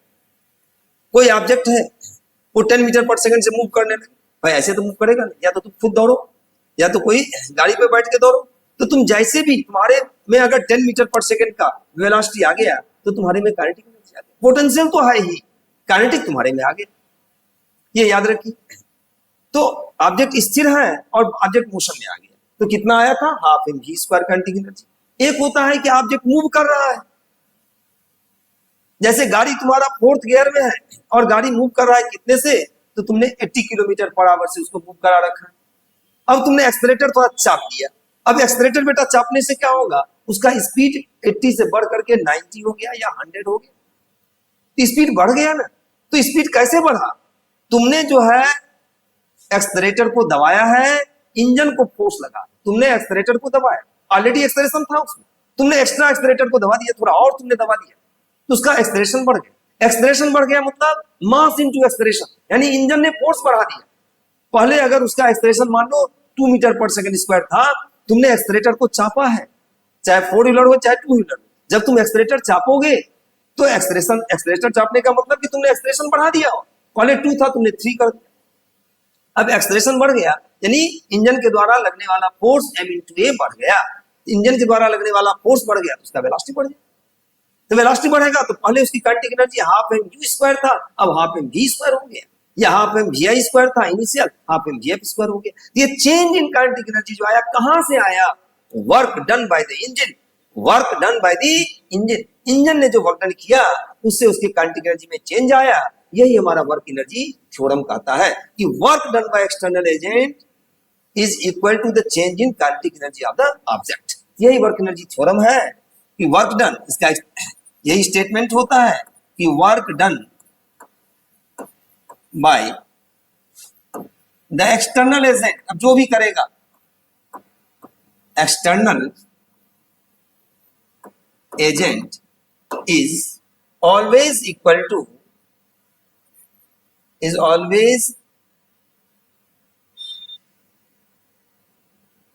always equal to change in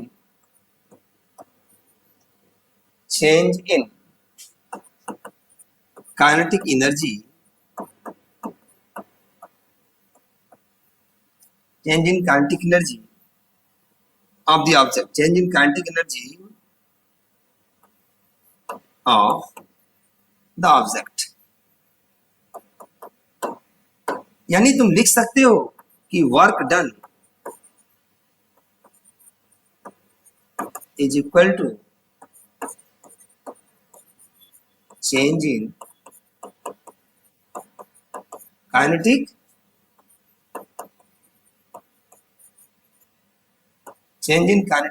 energy.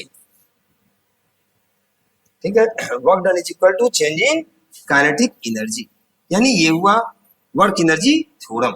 अब चेंज इन काइनेटिक एनर्जी हम मान लेते हैं फाइनल काइनेटिक एनर्जी उसका क्या हो गया, फाइनल काइनेटिक एनर्जी क्या हो गया, half M V F square. Initial कितना है, तो half M V I square. भाई जब वो 80 से चल रहा था उसका स्पीड कम था, तुमने एक्सेलरेशन दे दिया, एक्स्ट्रा फोर्स लगा दिया, इंजन तुमने फोर्स लगाया, इंजन ने फोर्स लगाया, एक्सेलरेशन तुमने चापा है एक्सेलरेटर को, तो हाफ एम वी आई यानी वी आई से बढ़ के वी एफ हो गया। ये चेंज इन काइनेटिक एनर्जी आया, that is equal to work done. ये हमारा बेटा वर्क एनर्जी थ्योरम का एक्सप्रेशन है, इसको हम प्रूफ करने चल रहे हैं। आगे हम देखते हैं expression for work energy theorem. देखिए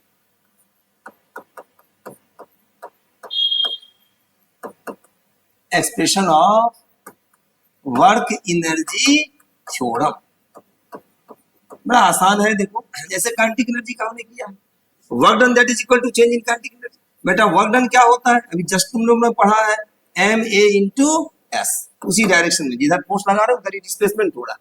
अब देखो एम ए एस को हम लोगों ने क्या लिखा था, अभी ए एस को हमने क्या लिखा था, V square minus U square upon 2। Motion के थर्ड इक्वेशन से एस को हमने क्या लिखा था, V square minus U square upon 2। अब ये देखो कितना आ गया, half M V square minus half M U square.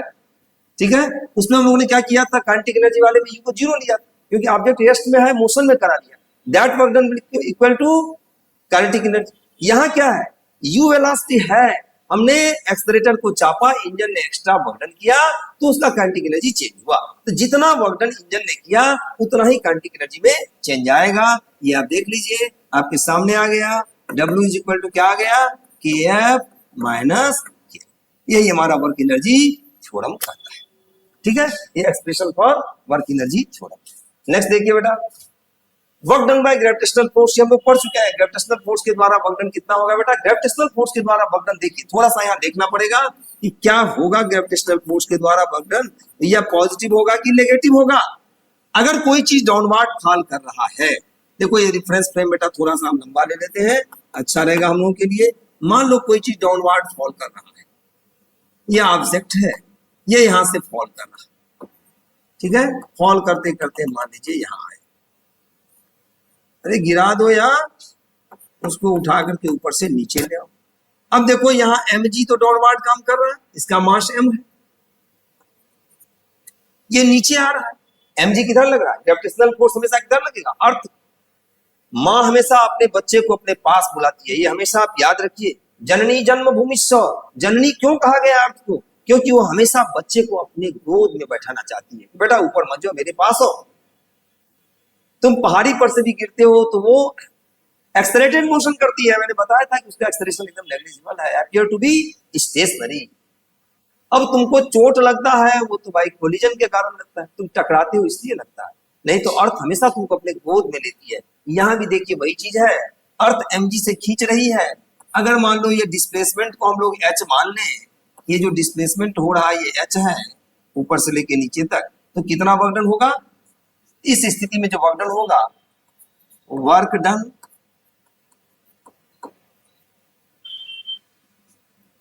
By gravitational force, gravitational force in downward motion, in downward motion. अगर मोशन डाउनवर्ड है तब कितना आ जाएगा ग्रेविटेशनल फोर्स के द्वारा work done, mg into h cos 0 degree. s के स्थान पर h हुआ है, यानी कितना आ गया हमारा mg h, यानी वर्क डन कितना आया mg h। ये कब होगा बेटा, डाउनवर्ड मोशन में। डाउनवर्ड मोशन में ग्रेविटी कितना वर्क डन करेगा, mg h। अब इसी ऑब्जेक्ट को अगर हम उठाएंगे, या कोई दूसरा ही ऑब्जेक्ट हो उससे मतलब नहीं है, इसी ऑब्जेक्ट को अगर हम उठा करके यहां पर ले जा रहे हैं, ठीक है, h हाइट पर ले जा रहे हैं, अब यहां देखिए क्या आएगा, ग्रेविटी किधर काम करेगा, ग्रेविटेशनल फोर्स mg डाउनवर्ड, तुम किधर ले जा रहे हो, जो डिस्प्लेसमेंट h हो रहा है, ये जो हमारा बेटा डिस्प्लेसमेंट h हो रहा है, ये ऊपर की ओर हो रहा है, क्योंकि h ये है तुम्हारा, तो डिस्प्लेसमेंट किधर हो रहा है, ऊपर। अब यहां देखो क्या आ जाएगा, यानी वर्क डन बाय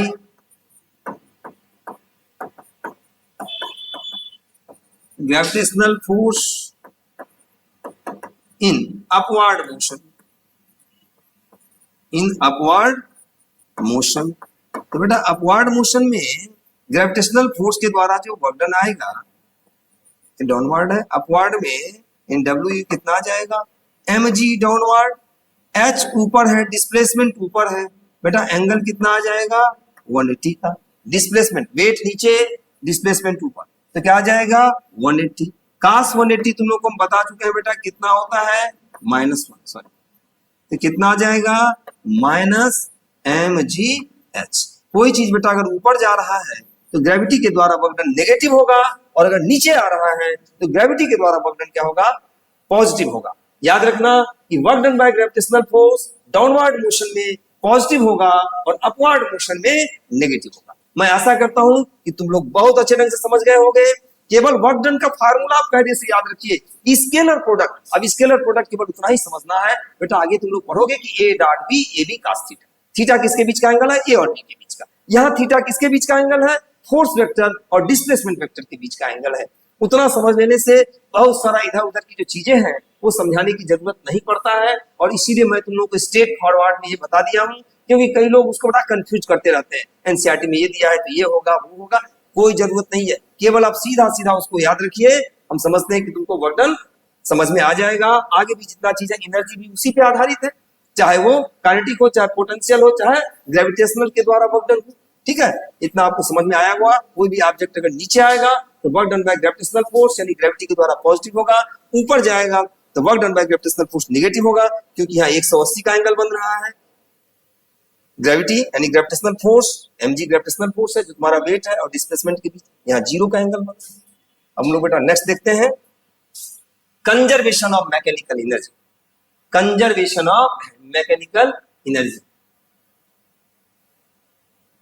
बेटा energy can't be destroyed, can't be produce. याद रखिए, एनर्जी को ना तो नष्ट किया जा सकता है ना उत्पन्न किया जा सकता है, वो अपना रूप चेंज करता है। जैसे कोई चीज नीचे से ऊपर जा रहा है, उसका पोटेंशियल एनर्जी बढ़ रहा है, काइनेटिक घट रहा है। मान लो इसी पेन को हम फेंकेंगे तो धीरे धीरे इसका वेलोसिटी क्या होगा, घटेगा, हाईएस्ट पॉइंट पर 0 हो जाएगा। हाईएस्ट पॉइंट पर टोटल इसमें पोटेंशियल हो।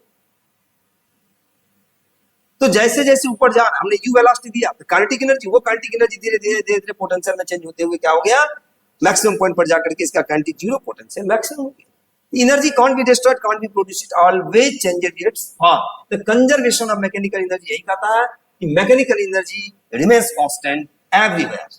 यहां देखिए क्या कहता है स्टेटमेंट,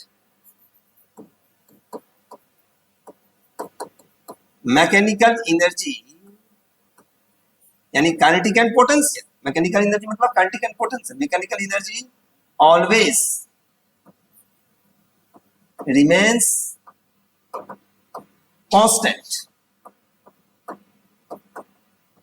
ये हमेशा कांस्टेंट रहेगा। अब आप देखिए कैसे कांस्टेंट रहेगा, आपको हम दिखाते हैं। बहुत आसान है, कुछ है नहीं बेटा, 3 पॉइंट ले लेना है। कोई ऑब्जेक्ट मान लो यहां है, इसको हम लोग उठा रहे हैं,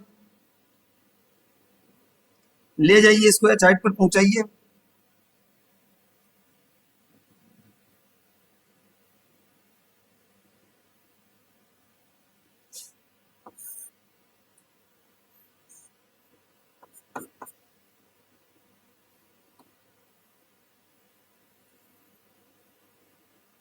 ठीक है, अब ये 3 पॉइंट बेटा ले लेते हैं। एक पॉइंट यहां है, ऑब्जेक्ट यहां है एक बार बेटा इसको बीच में मान लेते हैं, यहां है object.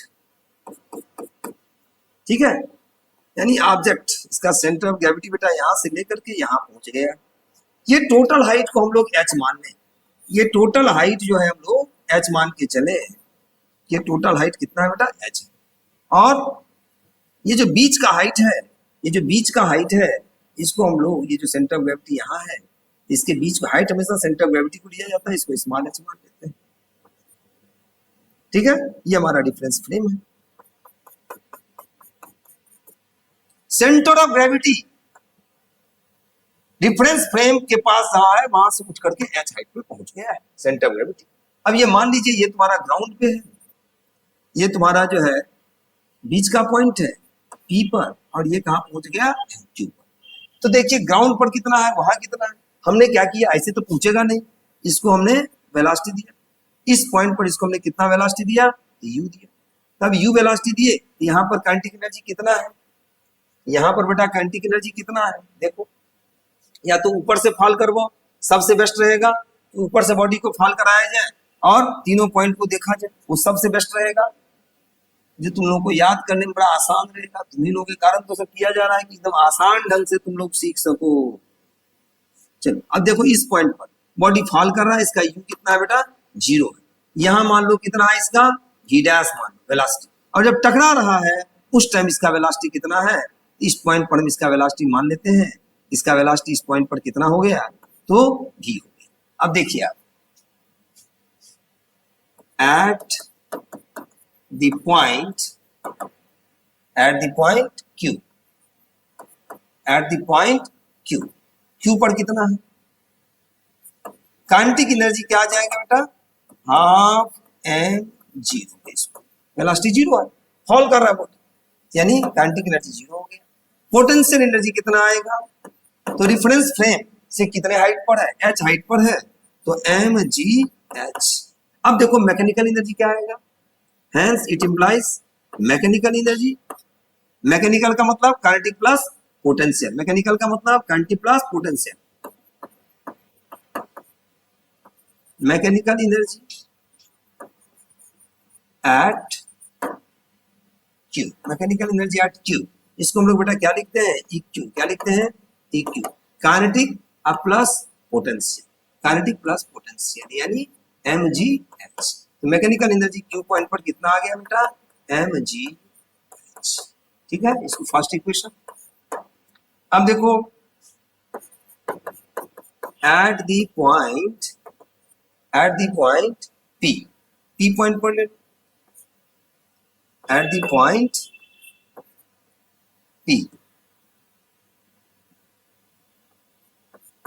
Eight the point P, P point पर कितना आ जाएगा, इसका वेलोसिटी निकालना होगा बेटा। वेलोसिटी कैसे निकालेंगे, फ्रॉम मोशन के first equation eight the point P, तो v dash square that is zero का स्क्वायर, मोशन का थर्ड इक्वेशन, 2as, s के स्थान पर क्या लेंगे बेटा, ये हाइट कितना आ जाएगा, h माइनस एच, ये हाइट कितना आएगा, h माइनस एच, तो कितना आ जाएगा 2as, u square plus 2as, s कितना गिरा, तो h माइनस एच, तो कितना आ गया v square 2a h minus H. तो इसका काइनेटिक एनर्जी बेटा कितना आ गया, काइनेटिक एनर्जी क्या आया पी पॉइंट पर, half M V dash square, यानी half M V dash square यानी एम इंटू 2a और h माइनस एच, यानी 2 से 2 को काट दो, एम ए एच माइनस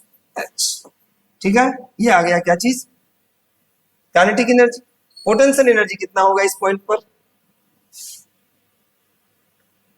बेटा, इस पॉइंट पर पोटेंशियल एनर्जी क्या होगा, अब हम ये आपको यहां लिख दे रहे हैं, थोड़ा सा बेटा देखिए यहाँ पर क्या आ जाएगा, इस पॉइंट पर इसका पोटेंशियल एनर्जी देखो कितना आ जाएगा, काइनेटिक तो निकल गया, काइनेटिक एनर्जी हमारा आ गया पी पॉइंट पर, पोटेंशियल एनर्जी यहाँ कितना हो जाएगा, तो एम जी रिफरेंस फ्रेम से हाइट, रिफरेंस फ्रेम से हाइट कितना है एच, सॉरी रिफरेंस फ्रेम से हाइट कितना है इसका, रिफरेंस फ्रेम से हाइट है स्मॉल एच, रिफरेंस फ्रेम से हाइट है small H.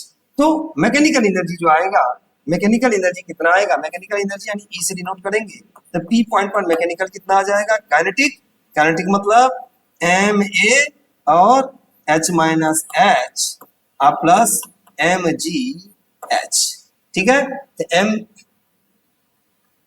Half M V square, ये ए नहीं होगा बेटा, ए नहीं होगा, ए यहाँ भूल से चला गया है, ए नहीं है, यहाँ भी बेटा हाफ एम वी स्क्वायर है, ये ए भूल से आ गया है, ए यहाँ भी भूल से आ गया है, सबको हटा दो, यानी ये कितना है, ए यहाँ भी नहीं है,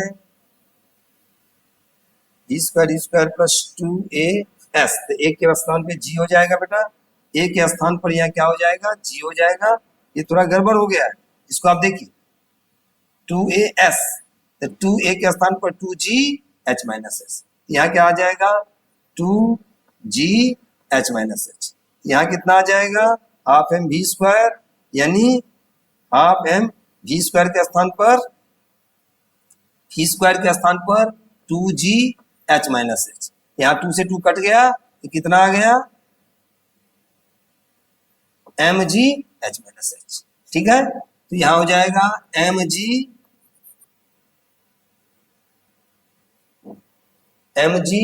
h minus H plus mg h, तो mg माइनस, देखो mg h यानी कितना आया mg h minus mg h plus mg h, यानी ये कट गया, तो कितना आया mg h, यहाँ भी वही आया, पी पॉइंट पर भी वही आया mg h। ठीक है, एक बार हमने कहा निकाला था mechanical energy at Q mg h, यहाँ भी आ गया mg h, सेकेंड इक्वेशन। अब हमको निकालना है यहाँ कितना होना चाहिए, देखिए, तो एट द पॉइंट बेटा, अब हम यहाँ कर दे रहे हैं एट द पॉइंट जी, तो देखो यहाँ पर at the point G, G point पर क्या आ जाएगा बेटा, तो V square U square plus 2g, H के स्थान पर कैपिटल एच लेंगे, ठीक है। यू बेटा 0 है, यानी कितना आया 2gh, तो यहाँ पर काइनेटिक कितना आ जाएगा, जी पॉइंट पर काइनेटिक आ गया हाफ एम वी स्क्वायर, यानी हाफ एम के स्थान पर 2g, सॉरी एम के स्थान पर बेटा कितना आ जाएगा,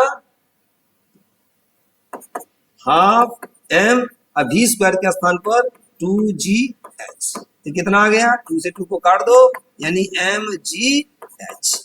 और यहां पर पोटेंशियल एनर्जी चूंकि रिफरेंस फ्रेम है, तो जी पॉइंट पर potential energy 0, it implies mechanical energy G point पर कितना आ जाएगा, काइनेटिक प्लस पोटेंशियल, यानी mgh और प्लस 0 यानी mgh। ये हमारा थर्ड इक्वेशन हो गई बेटा। ये देखिए फर्स्ट इक्वेशन को आप देखिए, सेकंड को देखिए और थर्ड को देखिए। हमने कुछ नहीं किया है बेटा, यहाँ पर वेलोसिटी 0 तो पोटेंशियल एनर्जी mgh वही काइनेटिक हो गया। इस पॉइंट पर वेलोसिटी v डैश स्क्वायर, हमने v डैश स्क्वायर निकाला है, जब v डैश स्क्वायर हमारा निकल गया 2gh माइनस s, तो काइनेटिक आ गया half M v square half M mgh minus s, potential mgh, तो टोटल एनर्जी कितना आ गया mg कैपिटल h। इसी तरह हमने g पॉइंट पर निकाला, तो g पॉइंट पर पोटेंशियल 0 है और काइनेटिक mgh है, यानी तीनों पॉइंट पर हम देख रहे हैं मैकेनिकल एनर्जी जो सम ऑफ काइनेटिक प्लस पोटेंशियल होता है वो सेम आ गया। यही हमारा law of conservation of mechanical energy है, यानी जितना मैकेनिकल एनर्जी Q पर है उतना ही P पर है उतना ही G पर है। ये हमारा law of conservation of mechanical energy है। नेक्स्ट देखिए पावर। बेटा पावर क्या होता है, एनर्जी होता है ability to do work is called energy. Power क्या होता है, time rate of doing work, time rate of doing work. तुम कम टाइम में जितना काम कर लो तुम्हारा पावर उतना अधिक, कम से कम समय में ज्यादा से ज्यादा वर्क करो तुम्हारा पावर उतना ही अधिक होगा। बेटा तुम लोगों से मेरा ये सजेशन है कि आप अपने पावर को बढ़ाइए। पावर बढ़ाने का मतलब कि हमने कम टाइम में ज्यादा से ज्यादा थ्योरी पढ़ लिया, ज्यादा से ज्यादा कॉन्सेप्शन तैयार कर लिया, ज्यादा से ज्यादा न्यूमेरिकल कर लिया, तो बेटा पावर बढ़ाओ। पावर क्या होता है, time rate of doing work. देखिए इसका डेफिनेशन क्या होगा, टाइम रेट ऑफ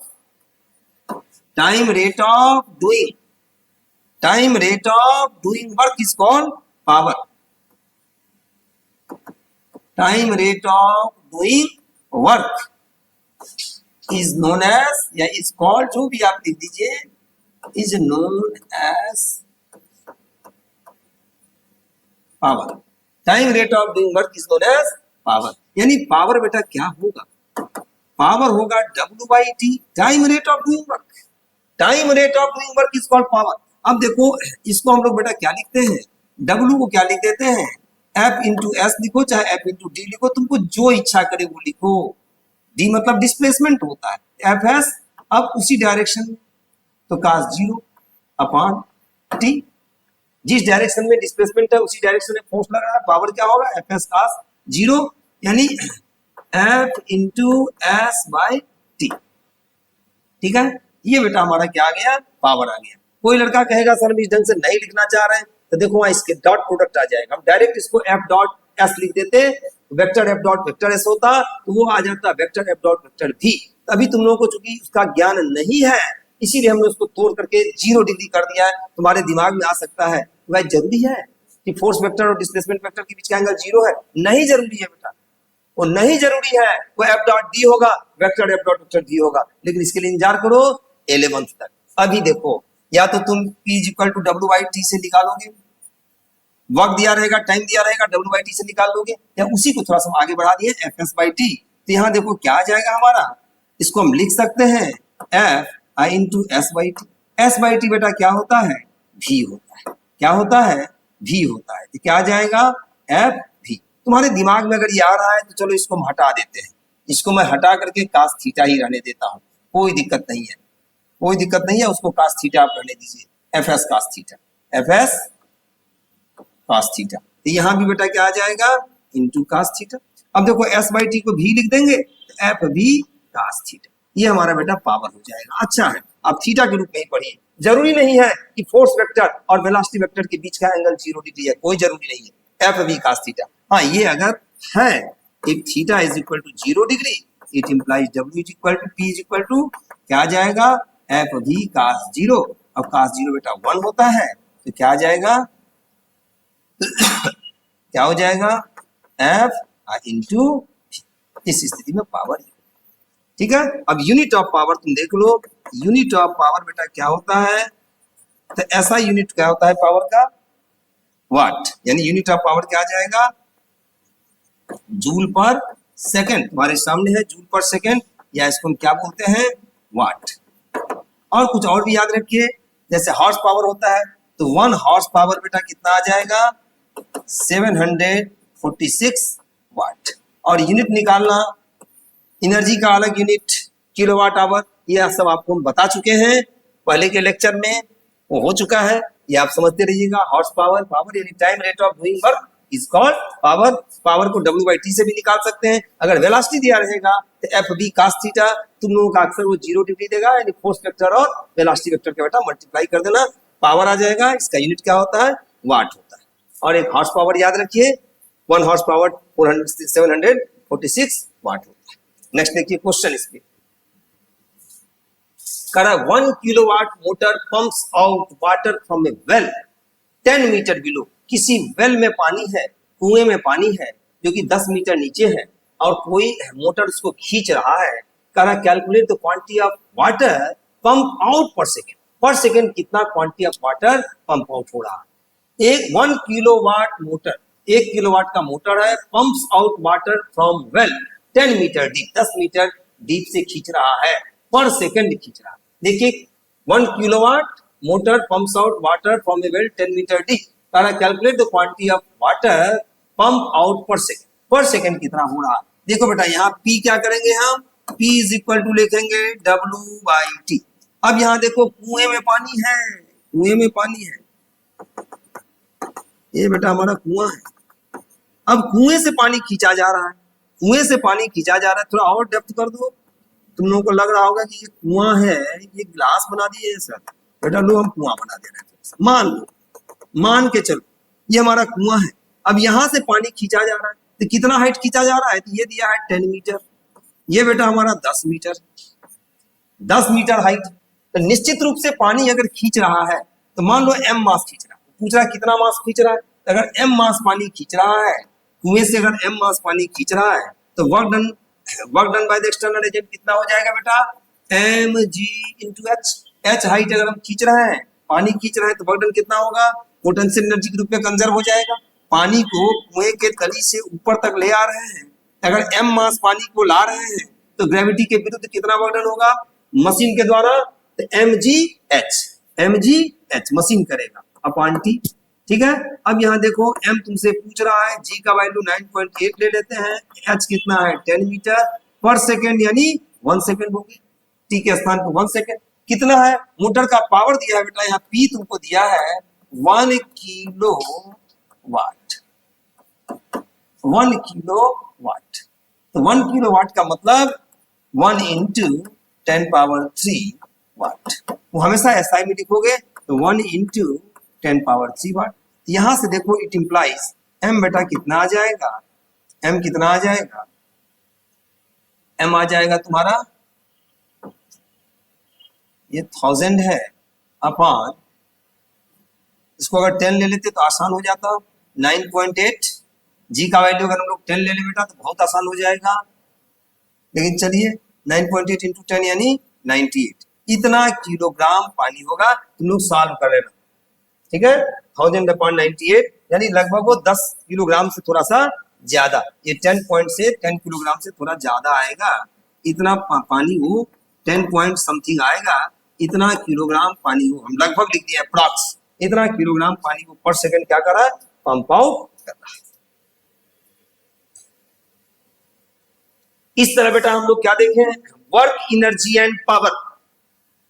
मोस्टली इसमें वर्क पर ही आधारित था, और वर्क का ही डेफिनेशन बहुत इंपॉर्टेंट था। आपका एक भी न्यूमेरिकल नहीं बचेगा, मैंने तो मैक्सिमम लगा दिया है, आप एनसीईआरटी का न्यूमेरिकल लगाना, कोई तुम्हारा बचेगा नहीं, सारे न्यूमेरिकल तुमसे सॉल्व हो जाएगा। बेटा कॉन्सेंट्रेट होके पढ़ो, और मेरी एक बात को याद रखिएगा कि वर्क डन, फोर्स वेक्टर और डिस्प्लेसमेंट वेक्टर का स्केलर प्रोडक्ट होता है। आगे तुम लोग स्केलर एंड वेक्टर प्रोडक्ट पढ़ोगे 11th में। अभी इतना जान लेने से तुम लोग का बहुत सारा चीज क्लियर हो जा रहा है।